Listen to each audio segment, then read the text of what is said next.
राजधानी दिल्ली में भी संक्रमण दर में गिरावट दर्ज की गई। यहां संक्रमण दर 17% के करीब आ गई, जो कि एक माह में सबसे ज्यादा कम है। बीते 24 घंटे में कोरोना के 13,287 नए मामले दर्ज किए गए। इस दौरान 13,071 कोरोना मरीज स्वस्थ भी हुए। तो वहीं दिल्ली में कोरोना से बीते 24 घंटे में 300 मरीजों की जान भी चली गई।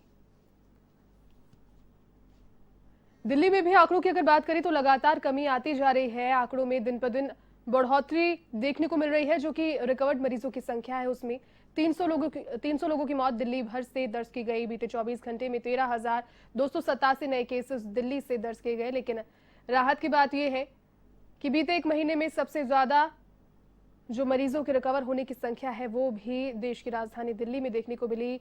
17 मई तक फिलहाल लॉकडाउन को एक्सटेंड किया गया है और अधिक स्थितियां अगर वहां पर संभालनी है तो आगे भी लॉकडाउन को बढ़ाना होगा, क्योंकि इतने समय के लिए इतना नियत लॉकडाउन जो अभी से जिस समयावधि में निर्धारित किया गया है वो उतना काफी नहीं है। 13,071 कोरोना मरीज रिकवर हुए हैं दिल्ली में बीते 24 घंटे में। साथ ही 300 मरीजों की मौत भी दर्ज की गई है। देखिए, रिकवर्ड मरीजों की संख्या हालांकि बढ़ रही है और साथ ही साथ जो संक्रमित हो रहे हैं लोग, उनकी संख्या घटी है। लेकिन इसके पीछे जो विशेषज्ञ हैं, एक्सपर्ट हैं, वो एक जो सूचना है, एक जानकारी ये भी देते हैं, एक बात ये भी कहते हैं कि जिस तरीके से टेस्टिंग की सुविधाएं पहले जितनी अब नहीं रही है, पहले दिल्ली में एक दिन में 1 लाख से ज्यादा टेस्टिंग होती थी, लोगों की इतनी सैंपलिंग करी जाती थी, लेकिन अब वो 70 से 60 हजार के बीच में कहीं आकर रह गई है। तो कहीं ना कहीं वो जो आंकड़े हैं वो ये स्थिति 24 घंटे में नए मरीजों की और रिकवर होने वाले मरीजों की इनको सीधे तौर पर प्रभावित तो कर रही है, लेकिन मरने वालों की जो संख्या है वो कम नहीं हो रही है। पूरे देश भर से मृत्यु दर के आंकड़ों में फिलहाल कमी दर्ज नहीं की गई है। अधिक अपडेट के साथ सहयोगी प्रीत किरण इस वक्त मेरे साथ फोन लाइन पर जुट के। प्रीत, 24 घंटे में जो रिकवर्ड मरीजों की संख्या है दिल्ली में एक बार फिर से बढ़ी है, साथ ही में जो नए केसेस हैं वो कम दर्ज किए गए, लेकिन मृत्यु दर अभी तक कम नहीं हो रही है। प्रीत, मृत्यु दर 300 के पार बनी रही 24 घंटे के भीतर। जी बिल्कुल। जो लोग ठीक हुए हैं, जो रिकवर हुए हैं, 1471 ऐसे मरीज हैं जो रिकवर हो गए हैं। लेकिन जो नए मामले आए हैं अब वो 1300 से ज्यादा हैं, 13,000 से ज्यादा है, 13,200 मामले हैं। लेकिन कल की ही बात करें तो कल जो आंकड़े आए थे दिल्ली सरकार के अनुसार, जो बुलेटिन जारी किया गया था उसमें 12,651 मामले थे। यानी कल से ज्यादा जो 24 घंटे में जो मरीज आए हैं, जो मामले सामने आए हैं वो ज्यादा है। हालांकि जो संक्रमण दर की बात जैसे कल दिल्ली ने जारी किया था वो 19% संक्रमण रेट था, पॉजिटिविटी रेट था। लेकिन आज जो पिछले 24 घंटों में रहा वो 17.3% है। ऐसे में कहीं ना कहीं संक्रमण रेट जरूर कम हो रहा है। लेकिन जो आंकड़े आ रहे हैं उनकी बात करें तो नए केसेस करीबन 1,000 से ज्यादा नए केसेस बढ़ गए हैं। हालांकि लोगों की जो जान गई है, 300 से अधिक लोगों की जान चली गई। ये अगर कल की तुलना करें तो 319 लोगों की जान गई थी और आज भी बहुत ज्यादा अंतर नहीं है, 300 से ज्यादा लोग हैं। हालांकि जो आइसोलेशन की बात करें तो कल जो घर में जो लोग होम आइसोलेशन थे वो करीबन 5200 था। लेकिन अब आज की बात करें तो पिछले 24 घंटों में 50,000 ही होम आइसोलेशन में लोग हैं। यानी होम आइसोलेशन जो दिल्ली सरकार के आंकड़े हैं उसके अनुसार कम हो रहे हैं। एक्टिविटी जो एक्टिव पेशेंट्स है वो फिलहाल 82,000 दिल्ली के अंदर कुल एक्टिव केसेस हैं। दिल्ली सरकार के अनुसार लगातार जो पॉजिटिविटी रेट है वो कम हो रहा है और इसी तरीके से अगर लगातार गिरावट आती रही तो अगले एक सप्ताह में यानी इस महीने के अंत तक जो पॉजिटिविटी रेट है वो 10 से 12% हो जाएगा।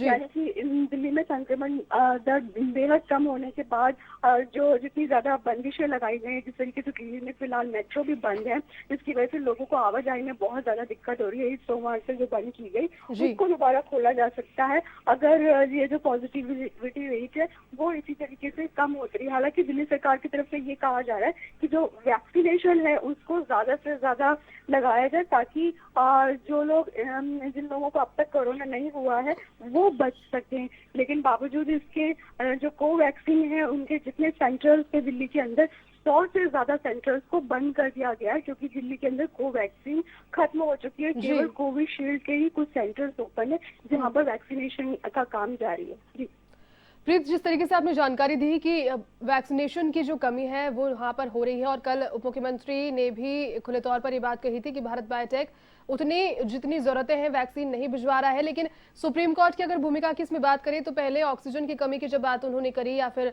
दवाइयों की, चिकित्सा सुविधाओं की, फैसिलिटीज की कमी की बात करी तो सुप्रीम कोर्ट ने हस्तक्षेप किया, टास्क फोर्स गठन करने की बात की। लेकिन अब क्या वैक्सीनेशन की कमी जाहिर करने पर भी सुप्रीम कोर्ट इसमें दखल अंदाजी कर सकता है? उसकी कुछ भूमिका यहाँ नजर आ सकती है आने वाले दिनों में प्रीत?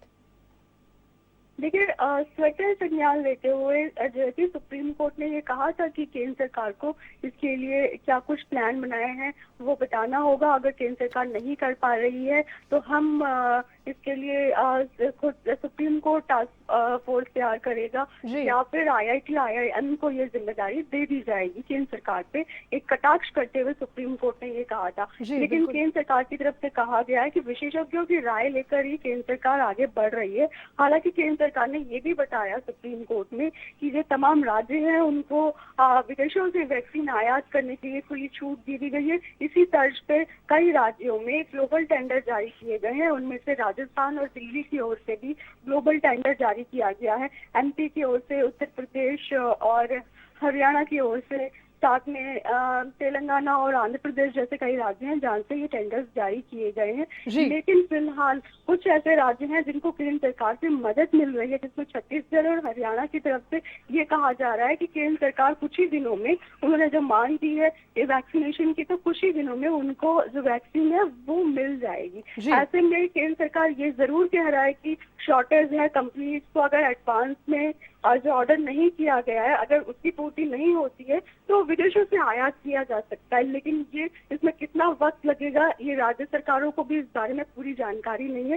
हालांकि यही वजह है कि कुछ समय के लिए ऐसे दिल्ली की तरह काफी राज्य हैं जिन्होंने वैक्सीनेशन सेंटर्स अपने बंद किए हैं। इसकी वजह से आने वाले दिनों में हो सकता है कि और ज्यादा दिक्कतें हो जाए। जो तीसरी वेव को रोकने की बात की जा रही है उसमें कहीं ना कहीं ये भी हो सकता है कि चूक हो सकती है, जिस तरीके से राज्य सरकारें अंदाजा लगा रही हैं। जी चलिए, बहुत शुक्रिया फिलहाल तमाम अपडेट के लिए। तो 24 घंटे में ये थे दिल्ली के हाल कोरोना को लेकर के।